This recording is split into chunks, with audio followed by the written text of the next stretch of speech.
Math के syllabus में आपका सबसे पहले है क्वाड्रेटिक इक्वेशन, उसके बाद है आपका नंबर सीरीज, फिर है आपका सिंप्लीफिकेशन, फिर है अप्रोक्सीमेशन।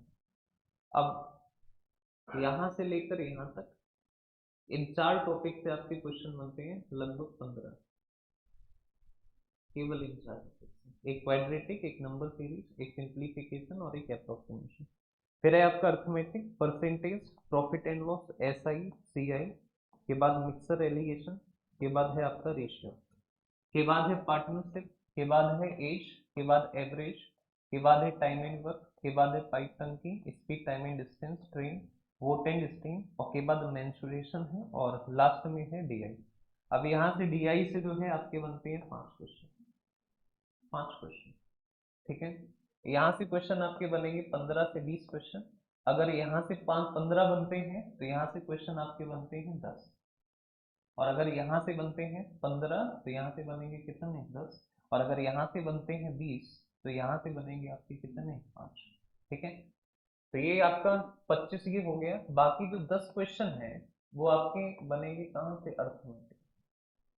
अरिथमेटिक मतलब कि टॉपिक नंबर 5 और से लेके टॉपिक नंबर 19 तक, और यहाँ से बनेंगे केवल कितने क्वेश्चन 10। यानी जो मोस्ट इंपोर्टेंट टॉपिक है उसमें क्वाड्रेटिक इक्वेशन, नंबर सीरीज में दो तरह की सीरीज होती है, एक होती है मिसिंग सीरीज और एक होती है हमारी रॉन्ग सीरीज, और सिंप्लीफिकेशन और अप्रोक्सीमेशन, इनसे बनते हैं आपके 5 5 क्वेश्चन। क्वाड्रेटिक से बनेंगे 5 क्वेश्चन, और 5 क्वेश्चन बनते हैं दोनों सीरीज से, यानी टोटल क्वेश्चन यहाँ से कितने बनेंगे 20। ठीक है, इसके अलावा 5 क्वेश्चन आपके यहाँ से डीआई से बनेंगे। अब डीआई को आप तभी सॉल्व कर पाओगे जब आपका इधर वाले टॉपिक आपके सारे बड़ी हों।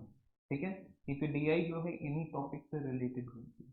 तो एक एक करके हम लोग सबको खत्म करेंगे। इसके बाद जो है दूसरा जो सिलेबस है वो है आपका रीजनिंग का। रीजनिंग का सिलेबस बहुत छोटा सा है। पहला है इसमें इनइक्वालिटी, दूसरा है अल्फाबेटिकल सीरीज, तीसरा है कोडिंग डिकोडिंग, चौथा है direction distance, Willard relation, order and ranking और सिलॉग। और जो सबसे मुख्य दो टॉपिक हैं वो है आपके कौन से, तो सिटिंग अरेंजमेंट और पजल, और इनसे कवर होता है 50%। केवल दो से, सिटिंग अरेंजमेंट और क्या है पजल। ठीक, ये दो मोस्ट इंपोर्टेंट है। बाकी जो टॉपिक है बाकी ये स्लॉग है, order ranking, blood relation, direction distance, coding decoding, alphabetical series और क्या है इनइक्वालिटी। इतना सा सिलेबस है बस। ठीक है, इसके बाद जो है आपका इंग्लिश का जो सिलेबस है इसमें आपका नाउन है बेसिकली। यहाँ पे जो है ग्रामर डायरेक्ट नहीं पूछता है, ये सब पीडीएफ में मिल जाएगा, अभी ये मिल जाएगा। ठीक है, यहाँ पे जो है ग्रामर को डायरेक्ट नहीं पूछता, यहाँ पे क्या होता है कि रीडिंग कॉम्प्रीहेंशन होता है और क्लोज टेस्ट होता है, पैरा जंबल होते हैं। वहां पे हमें जरूरत लगती है किसकी, ग्रामर की। और उस ग्रामर के पोर्शन से हम लोग क्या पढ़ेंगे, तो नाउन पढ़ेंगे, प्रोनाउन पढ़ेंगे, adjective, adverb, verb, subject verb agreement, tense, articles पढ़ेंगे, प्रेपोजिशंस पढ़ेंगे, कंजक्शन, के बाद वर्ड फिलर, के बाद match the column, para jumble और रीडिंग कॉम्प्रीहेंशन। ये जो सिलेबस है ये आपका किसका है, इंग्लिश का। बस इतना ही सिलेबस है। अब हमारे पास जो टाइम है वो अप्रोक्स 2 मंथ्स का है। इसका एग्जाम होगा जाके आपका लगभग फरवरी, 20 फरवरी के समथिंग। यानी हमारे पास 60 दिन है टोटल, 60 डेज। और 60 दिन के अंदर जो है हमको पूरा सिलेबस खत्म करना है। अब सबके मन में आएगा कि 60 दिन में कैसे हो सकता है।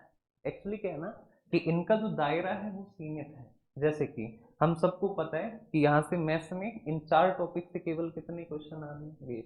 यहाँ से कितने आने, 25। टोटल मैथ के क्वेश्चन कितने हैं, 35। और ये जो इतना सा सिलेबस है इसको हम कंप्लीट कर देंगे 1 सप्ताह 2 सप्ताह के अंदर। बस डीआई में टाइम लगेगा कि 1 वीक के अंदर आपके खत्म हो जाएंगे। मतलब सिलेबस छोटा है, बस इनको रिक्वायरमेंट